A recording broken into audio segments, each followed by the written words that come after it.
السلام علیکم ورحمۃ اللہ تعالی وبرکاتہ۔ نحمده ونصلي ونسلم على رسوله الكريم وآلہ وصحبہ الکرام اجمعین ومن تبعهم بإحسان إلى يوم الدین۔ اما بعد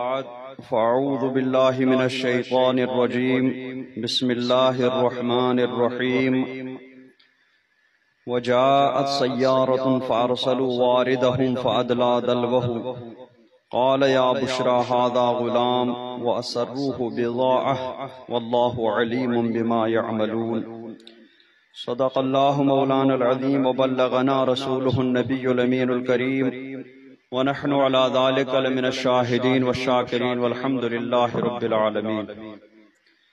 آئیے سب سے پہلے اپنے آقا مولا تاجدار مدینہ صلی اللہ تعالی علیہ وسلم کی بارگاہ بے کس پناہ میں درود شریف کا نذرانہ پیش کریں، پڑھیں بآواز بلند اللہم صل علی سیدنا محمد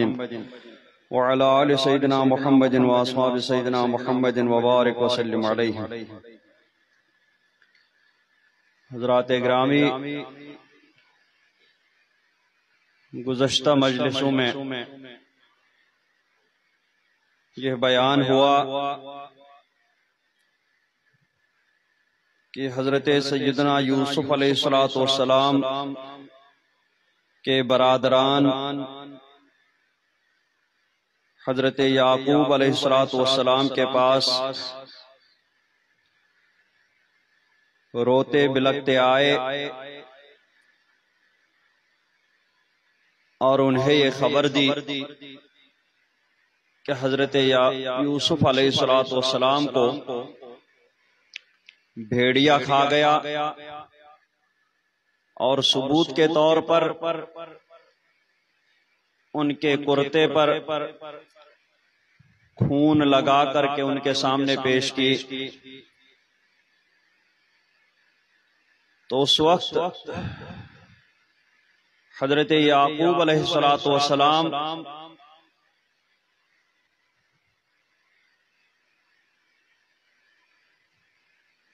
یہ جانتے تھے کہ حضرت یوسف علیہ السلام کو بھیڑیا نہیں کھا گیا۔ ان کو اس بات کا بالکل ہی یقین نہیں تھا، کیونکہ جو حضرت یوسف علیہ السلام کا کرتا، ان کی قمیص مبارک انہوں نے ثبوت کے طور پر حضرت یعقوب علیہ السلام کے سامنے پیش کی،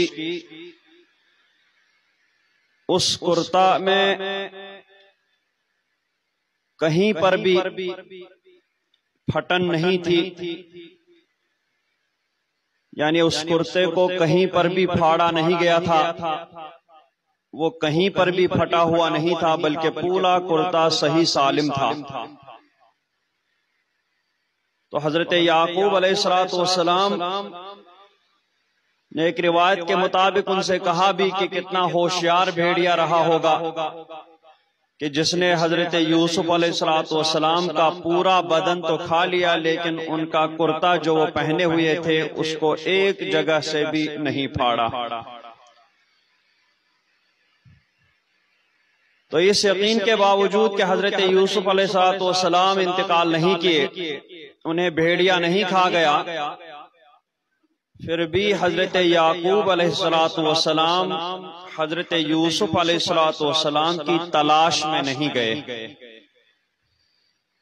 علماء فرماتے ہیں کہ یا تو اس لیے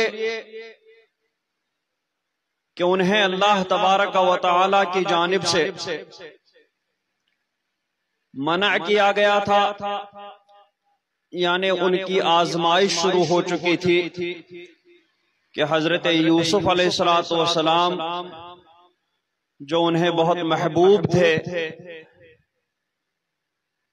ان کو دور ہو کر دیکھ کر کے وہ کتنا صبر کرتے ہیں۔ تو یہ آزمائش ان کی شروع ہو چکی تھی، اللہ تبارک و تعالیٰ کی جانب سے انہیں حضرت یوسف کو تلاش کرنے سے منع کیا گیا تھا۔ اس وجہ سے اس یقین کے باوجود کہ حضرت یوسف علیہ السلام کو بھیڑیا نہیں کھا گیا، وہ ان کی تلاش میں نہیں گئے، بلکہ فصبر جمیل فرما کر کے اپنے آزمائش اور اپنے امتحان کی منزلیں طے کرنا شروع کر دیں۔ ادھر حضرت یوسف علیہ السلام جس کنویں میں ڈالے گئے تھے، ان کے یہ بھائی روزانہ اپنے جانوروں کو ادھر چرانے کے لیے لے جاتے تھے اور دیکھ ریکھ بھی رکھتے تھے کہ حضرت یوسف علیہ السلام اس کنویں میں موجود ہیں کہ نہیں۔ 3 دن گزرنے کے بعد جب ان کے بھائی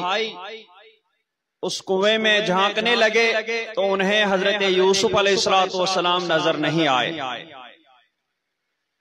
کیونکہ ادھر سے ایک قافلے کا گزر ہوا تھا جو شام سے مصر جا رہا تھا، اور راستہ بھٹک کر کے اس جنگل سے اس کا گزر ہو رہا تھا۔ وہ قافلہ اس جنگل میں جب اترا تو انہوں نے ایک شخص کو پانی لینے کے لیے بھیجا، آس پاس میں پانی دیکھو، تو وہ اسی کنویں کے پاس پانی لینے کے لیے پہنچا۔ جب کنویں کے پاس پہنچا اور پانی کے لیے ڈول ڈالا ہی تھا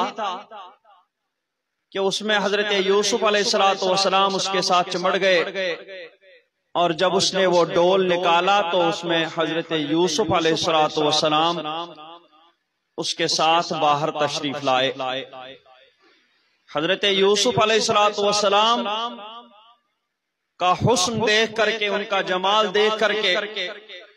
اس آدمی کی کچھ سمجھ میں نہیں آیا۔ تھوڑی دیر کے لیے وہ ہکا بکا رہ گیا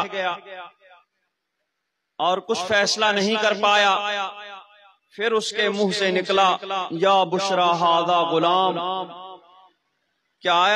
ایسی خوشی کی بات ہے، یہ تو ایک لڑکا ہے نہایت حسین و جمیل۔ وَأَسَرُّوهُ بِضَاعَةً، اور اسے ایک پونجی بنا کر کے چھپا کر رکھا۔ تو اس واقعہ کو ارشاد فرماتے ہوئے اللہ رب العزت فرماتا ہے کہ وَجَاءَتْ سَيَّارَةٌ، کہ جب حضرت یوسف کو کنویں میں ڈال کر کے ان کے بھائی گھر چلے گئے تو کچھ وقت میں 3 دن کے بعد تقریباً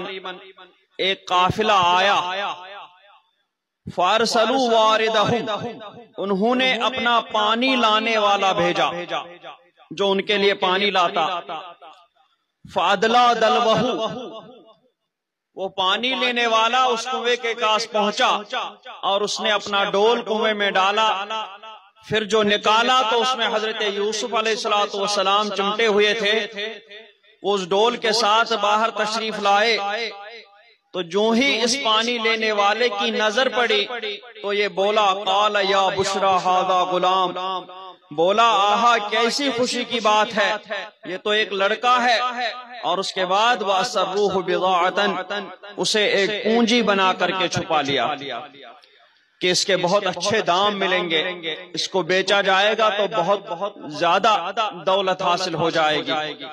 واللہ علیم بما یعملون، اور اللہ جانتا ہے جو وہ کرتے ہیں۔ جب وہ پانی لینے والا اس کو چھپاتے ہوئے قافلے کے اندر لے گیا، ادھر حضرت یوسف کے باقی بھائی کنویں میں جب دیکھنے لگے تو انہیں حضرت یوسف نظر نہیں آئے، اور ادھر پیروں کے نشانات دکھے تو وہ فوراً ان پیروں کے نشانات کے پیچھے پیچھے چلے اور آگے قافلے تک پہنچے۔ جب قافلے میں حضرت یوسف علیہ السلام کو دیکھا تو قافلے والوں سے کہا کہ یہ ہمارا غلام ہے جو بھاگ گیا تھا، یعنی بھگوڑا غلام ہے، اگر تم چاہو تو ہم تمہیں بہت ہی سستے داموں میں اس کو بیچ دیتے ہیں،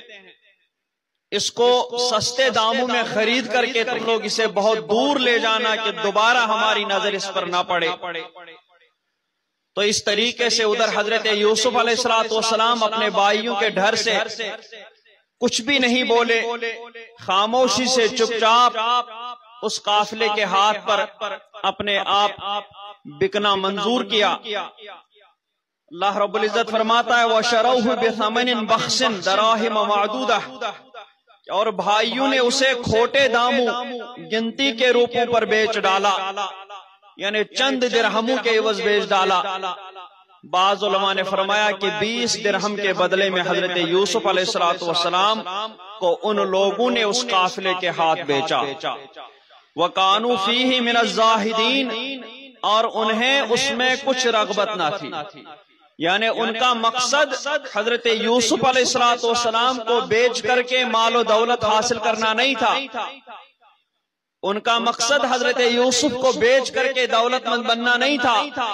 بلکہ وہ کسی طریقے سے حضرت یوسف علیہ السلام کو حضرت یعقوب سے بہت دور ڈال کر کے خود حضرت یعقوب کی نظر میں محبوب اور منظور نظر بننا چاہتے تھے۔ اس لیے وہ ان تھوڑے سے دراہم میں، تھوڑے سے پیسوں کے عوض حضرت یوسف علیہ السلام کو بیچنے کے لیے تیار ہوئے۔ اسی کو اللہ رب العزت فرماتا ہے کہ وَقَانُوا فِيهِ مِنَ الزَّاهِدِينَ، انہیں اس میں کچھ رغبت نہ تھی، یعنی انہیں حضرت یوسف کو بیچ کر کے مال و دولت اکٹھا کرنا یا قیمتی مال کے عوض بیچنا، انہیں اس میں کوئی رغبت نہ تھی، بلکہ ان کی رغبت تھی کہ حضرت یوسف کسی بھی طریقے سے یہاں سے بہت دور چلے جائیں، دوبارہ ہمارے والد کے قریب نہ آئیں۔ اور پھر وہ قافلہ مصر پہنچا۔ مصر میں جو ہی حضرت یوسف علیہ السلام کو بازار میں لے جایا گیا تو چاروں طرف ان کے حسن و جمال کی دھوم مچی، ان کو خریدنے کے لیے چاروں طرف سے لوگ ٹوٹ پڑے، بڑی بڑی بولیاں لگنے لگی، اور انہی بے شمار خریداروں میں سے ایک خریدار عزیز مصر، جو مصر کا وزیر اعظم بھی کہلاتا تھا، بہت بڑے منصب پر فائز تھا، وہ عزیز مصر بھی، اس کے ہاں کوئی اولاد نہیں تھی، وہ بھی خریداروں میں شامل ہو کر کے حضرت یوسف علیہ السلام کے اوپر بولی لگانے لگا۔ تو چونکہ وہ وزیر اعظم عزیز مصر تھا، بہت مال و دولت اس کے پاس، اس وجہ سے اس کے سامنے پھر اس سے زیادہ بولی کوئی نہیں لگا پایا، اور اس طریقے سے حضرت یوسف علیہ السلام کو وہ عزیز مصر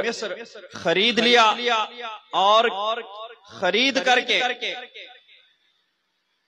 حضرت کے بعض علماء فرماتے ہیں کہ حضرت یوسف علیہ السلام کے وزن کے برابر سونا، چاندی، مشک اور نہ جانے کیا کیا حضرت یوسف علیہ السلام کی قیمت ان کو ادا کرنی پڑی، تب جا کر کے ان قافلے والوں نے حضرت یوسف کو ان کے ہاتھ بیچا۔ اور حضرت یوسف علیہ السلام کو لے کر کے وہ گھر پہنچے، اور گھر پہنچ کر کے اپنی اہلیہ سے کہا وَقَالَ الَّذِي اشْتَرَاهُ مِن مِّصْرَ لِامْرَأَتِهِ أَكْرِمِي مَثْوَاهُ عَسَىٰ أَن يَنفَعَنَا أَوْ نَتَّخِذَهُ وَلَدًا، اور مصر کے جس شخص نے اسے خریدا، یعنی عزیز مصر، وہ اپنی عورت سے بولا جس کا نام بعض روایتوں میں راعیل آیا ہے اور بعض میں زلیخا، اور اسی نام سے وہ زیادہ مشہور و معروف ہے۔ تو ان سے عزیز مصر نے کہا کہ اکرمی مثواہ، انہیں عزت سے رکھو، عسیٰ ان ینفعنا، شاید ان سے ہمیں نفع پہنچے، کیونکہ عزیز مصر نے حضرت یوسف علیہ السلام کی پیشانی میں بلندی کے آثار دیکھ لیے تھے کہ آگے چل کر کے یہ لڑکا بہت ہی زیادہ بلند اقبال ہوگا، کچھ بہت بڑا درجہ، بہت بڑا منصب اس کو ملنے والا ہے، یہ عزیز مصر نے حضرت یوسف علیہ السلام کی پیشانی دیکھ کر کے بھانپ لیا تھا، اس وجہ سے اس کو دیکھ کر کے انہوں نے اپنی اہلیہ سے کہا کہ انہیں عزت سے رکھو، شاید ان سے ہمیں نفع پہنچے، او نتخذہ ولدا، یا ان کو ہم اپنا بیٹا بنا لیں، کیونکہ ان کے ہاں کوئی بیٹا نہیں تھا، کوئی اولاد نہیں تھی، اس وجہ سے عزیز مصر نے اپنی بیوی سے کہا۔ اللہ تبارک و تعالی فرماتا ہے کہ یہاں تک حضرت یوسف علیہ السلام کی زندگی کا ایک پہلو تھا، اب یہاں سے حضرت یوسف علیہ السلام کی زندگی کا دوسرا دور شروع ہوا۔ وَكَذَلِكَ مَكَّنَّا لِيُوسُفَ فِي الْأَرْضِ، اسی طرح ہم نے یوسف کو اس زمین میں جماؤ دیا، رہنے کو ٹھکانہ دیا، وَلِنُعَلِّمَهُ مِن تَعْوِيلِ الْأَحَادِيثِ، اور اس لیے کہ اسے باتوں کا انجام سکھائیں،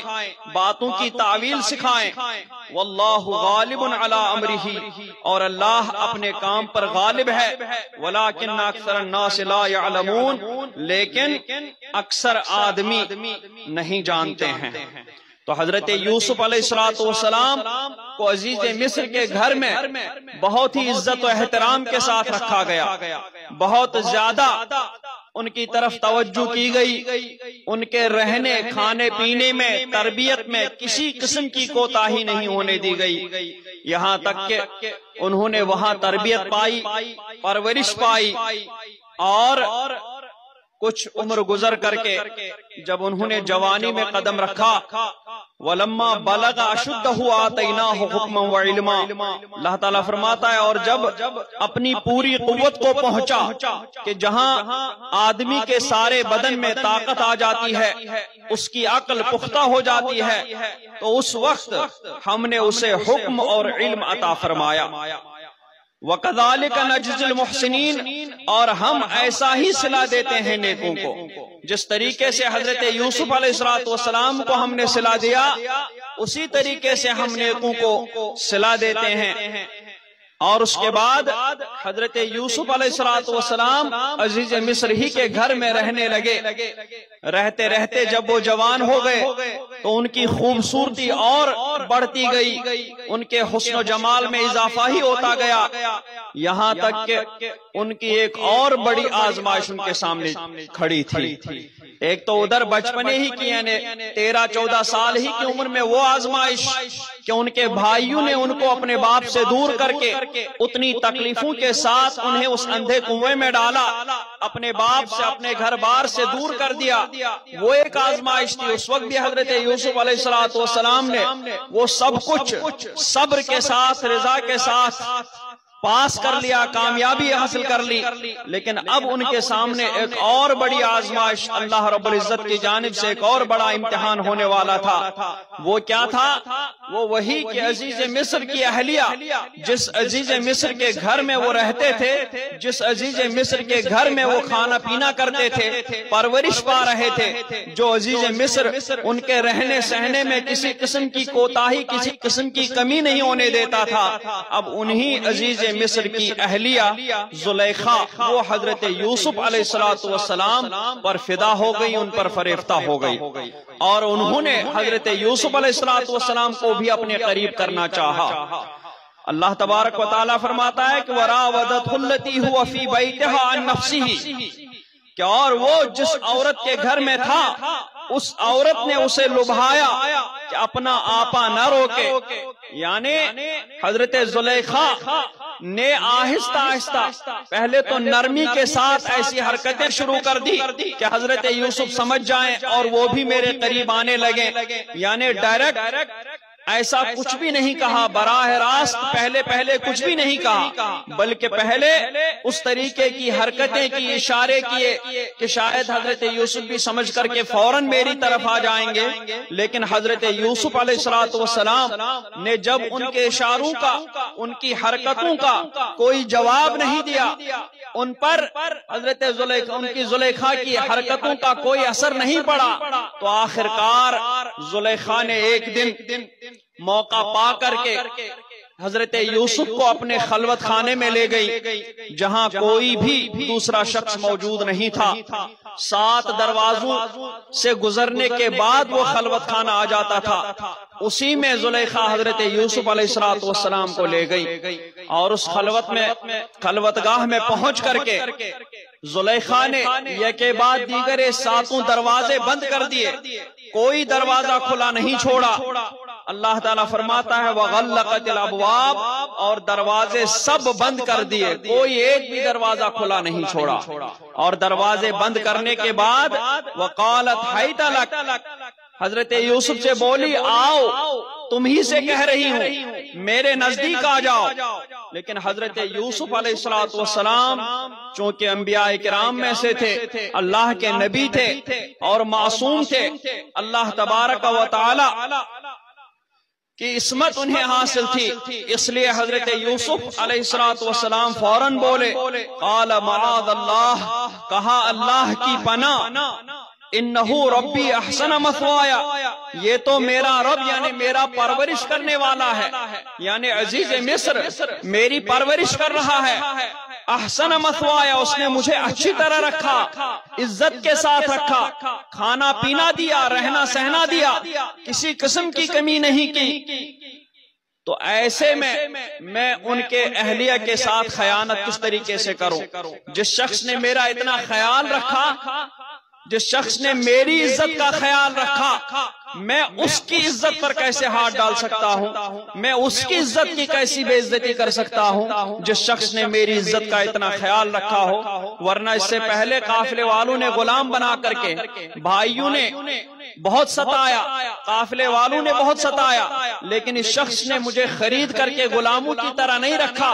بلکہ ایک عزت دار شخص کی طرح اپنے گھر میں رہنے کو دیا، مجھے کسی بھی طرح غلام نہیں سمجھا. تو جس شخص نے میری عزت کا اتنا پاس و لحاظ رکھا، میں اس شخص کی عزت پر کیسے ہاتھ ڈال سکتا ہوں؟ انہو لا یفلح الظالمون، اگر میں ایسا کروں گا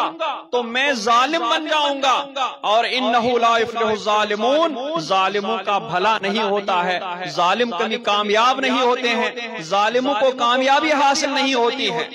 اب اللہ تعالیٰ فرماتا ہے وَلَقَدْ ہَمَّتْ بِهِ، کہ بے شک عورت نے اس کا ارادہ کیا، یعنی زلیخا تو ارادہ کر چکی تھی کہ آج چاہے کچھ بھی ہو حضرت یوسف کو قریب لانا ہی لانا ہے،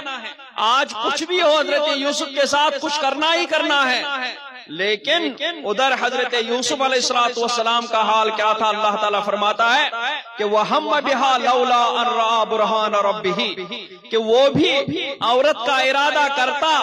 اگر اپنے رب کی دلیل نہ دیکھ لیتا. یعنی اللہ تبارک و تعالیٰ کی عصمت اس کے ساتھ تھی، تو اللہ تبارک و تعالیٰ کی عصمت دیکھ کر کے اس عصمت نے حضرت یوسف کو ارادے سے بھی باز رکھا، اس سے حضرت اس کے زلیخا کی طرف ارادہ تک نہیں کرنے دیا. اللہ تبارک و تعالیٰ کی عصمت نے اس طریقے سے انہیں بچا لیا. تو مطلب یہ نہیں کہ زلیخا نے بھی ارادہ کر لیا اور حضرت یوسف نے بھی ارادہ کر لیا تھا پھر اس کے بعد دلیل دیکھی، نہ، بلکہ ہم بہا لولا ان را برہان، کہ حضرت یوسف بھی ارادہ کرتے اگر اللہ تبارک و تعالیٰ کی طرف سے دلیل نہ دیکھتے، لیکن وہ پہلے ہی اللہ تبارک و تعالیٰ کی دلیل دیکھ چکے تھے، اس وجہ سے انہوں نے ارادہ تک نہیں کیا زلیخا کے قریب جانے کا. اور وہ دلیل علماء فرماتے ہیں وہی وہ عصمت تھی جو اللہ تبارک و تعالیٰ کی جانب سے انہیں حاصل تھی. بعض روایتوں میں آیا ہے کہ انہوں نے حضرت یعقوب علیہ السلام کی شبیہ دیکھی تھی کہ حضرت یعقوب علیہ السلام انگلی کو دانتوں کے نیچے دبا کر کے منع کر رہے ہیں کہ نہیں ایسا ہرگز مت کرنا. یہ دلیل دیکھ کر کے حضرت یوسف نے ارادہ بھی نہیں کیا. اور اس کے بعد كَذَلِكَ لِنَصْرِفَ عَنْهُ السُّوءَ وَالْفَحْشَاءَ، اللہ تعالیٰ فرماتا ہے ہم نے یوں ہی کیا، یعنی حضرت یوسف کو دلیل دکھائی جس سے انہوں نے ارادہ بھی نہیں کیا، ارادے سے بھی باز رہا، اور ہم نے یوں ہی کیا کہ اس سے کیا کریں، اس سے برائی اور بے حیائی کو پھیر دیں. یعنی نہ حضرت یوسف نے سو یعنی نہ چھوٹے گناہ کا قصد کیا اور نہ ہی بڑے گناہ کا قصد کیا. انہو من عبادنا المخلصین، اور ایسا کر بھی کیسے سکتے تھے وہ کہ وہ تو ہمارے چنے ہوئے بندوں میں سے تھے، وہ تو ہمارے منتخب بندوں میں سے تھے، اور ہمارے منتخب بندے ان کو ہماری عصمت حاصل ہے. شیطان نے بھی جب اللہ تبارک و تعالیٰ سے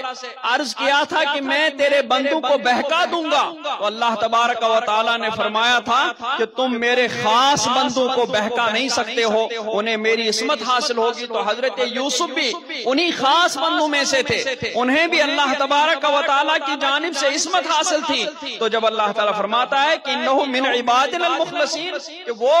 بے شک ہمارے چنے ہوئے بندوں میں سے ہیں، تو پھر وہ اس غلط کام کا ارادہ کر بھی کیسے سکتے تھے؟ اب جب حضرت یوسف علیہ السلام پیچھے ہٹنے لگے، زلیخا ان کو مجبور کرنے لگی، حضرت یوسف علیہ السلام پیچھے ہٹے تو دروازے بند تھے۔ تو اب اس کے بعد حضرت یوسف علیہ السلام نے دعا کی کہ پروردگار اب اس گناہ سے بھاگنا میرا کام ہے اور آگے کے راستے کھول دینا وہ تیرا کام ہے، اب کوئی دروازہ میرا راستہ نہیں روکنا چاہیے۔ اس کے بعد حضرت یوسف علیہ السلام بھاگے، اور بھاگتے ہوئے جس دروازے کے پاس پہنچ جاتے تھے اس کا تالا ٹوٹ کر کے گر پڑتا تھا اور دروازہ کھل جاتا تھا، حضرت یوسف آگے بڑھتے تھے، زلیخا بھی ان کے پیچھے پیچھے بھاگتی تھی۔ یعنی والذین جاہدوا فینا لنہدینہم سبلنا، جو ہماری طرف آنا چاہتا ہے، ہمارے راستوں پر چلنا چاہتا ہے، اسے ہم اپنے راستے دکھا دیتے ہیں، اسے ہم اپنے راستوں پر چلا دیتے ہیں، اپنے راستے کی ساری رکاوٹیں کھڑی ہوں ان ساری رکاوٹوں کو دور کر دیتے ہیں تاکہ وہ ہمارے راستے پر چل کر ہماری طرف چلنا چاہے۔ تو جو شخص گناہ سے بچنا چاہے، اللہ تبارک و تعالی اس گناہ سے بچنے کے راستے اس کو عطا فرما دیتا ہے جب وہ دل سے اللہ تبارک و تعالی کی خاطر اس کی رضا حاصل کرنے کے لیے، اس کی خوشنودی حاصل کرنے کے لیے جب وہ گناہ سے بچنا چاہے تو اللہ تبارک و تعالی کی جانب سے اس کو ضرور مدد ملتی ہے۔ حضرت یوسف علیہ السلام ادھر حضرت زلیخا مجبور کر رہی تھی، ادھر حضرت یوسف علیہ السلام اس گناہ سے بھاگ رہے تھے، لیکن راستے بند تھے، دروازے 7 کے 7 دروازے اچھے اچھے تالے لگائے گئے تھے، ان میں بند کر دیے گئے تھے، لیکن جو ہی حضرت یوسف علیہ السلام اس گناہ سے بھاگ رہے تھے تو وہ 7 دروازے ایک ایک کر کے ادھر حضرت یوسف پہنچتے تھے، وہ 7 دروازے ایک ایک کر کے کھل جاتے تھے، یہاں تک کہ حضرت یوسف بھاگتے بھاگتے 7ویں دروازے تک پہنچے۔ ادھر زلیخا کا یہ حال تھا کہ وہ بھی پیچھے پیچھے بھاگ رہی تھی اور حضرت یوسف علیہ السلام کا پیچھے سے کپڑا پکڑ کر کے روکنے کی کوشش کرتی تھی، لیکن روک نہیں پا رہی تھی۔ حضرت یوسف اسی طریقے سے بھاگے جا رہے تھے، یہ ادھر روکنے کی کوشش میں لگی ہوئی تھی، یہاں تک کہ حضرت یوسف علیہ السلام کا کرتا بھی پیچھے سے پھٹ گیا۔ حضرت ان کے زلیخا اس کو کھینچ رہی تھی، حضرت یوسف آگے کی طرف کھینچ رہے تھے، لیکن حضرت یوسف علیہ السلام غالب آ گئے اور کرتا تو پھٹ گیا، لیکن حضرت یوسف علیہ السلام نہیں رکے، یہاں تک کہ 7ویں دروازے پر پہنچے۔ اور اس کے بعد اللہ تعالیٰ فرماتا ہے وَاسْتَبَقَ الْبَابَ، دونوں دروازے کی طرف دوڑے، وَقَدَّتْ قَمِيصَهُ مِن دُبُرٍ، اور عورت نے اس کا کرتا پیچھے سے چیر لیا، اور 7ویں دروازے پر پہنچ کر کے وَأَلْفَيَا سَيِّدَهَا لَدَى الْبَابِ، دونوں کو عورت کا میاں دروازے کے پاس ملا، یعنی جب 7ویں دروازے پر پہنچے، 7واں دروازہ کھلا، ادھر آگے حضرت یوسف علیہ السلام، پیچھے زلیخا ان کا کپڑا پکڑے ہوئے، ادھر سامنے عزیز مصر یعنی زلیخا کے شوہر، ان کے میاں وہاں سامنے کھڑے تھے۔ اب جو ہی زلیخا نے دیکھا تو تھوڑی دیر کے لیے وہ پریشان ہو گئی کہ اب کیا کریں، لیکن انہیں فوراً پینترا بدل کر کے حضرت یوسف پر سارا الزام ڈال دیا اور کہا قالت ما جزاء من اراد باہلک سوءا، کہ عزیز مصر میرے شوہر کیا سزا ہے اس کی جس نے تیری گھر والی سے بدی چاہی، تیرے گھر والی سے برائی کا ارادہ کیا۔ تو جب زلیخا نے یہ دیکھا کہ عزیز مصر نے یعنی ان کے شوہر نے ان دونوں کو اس حالت میں پایا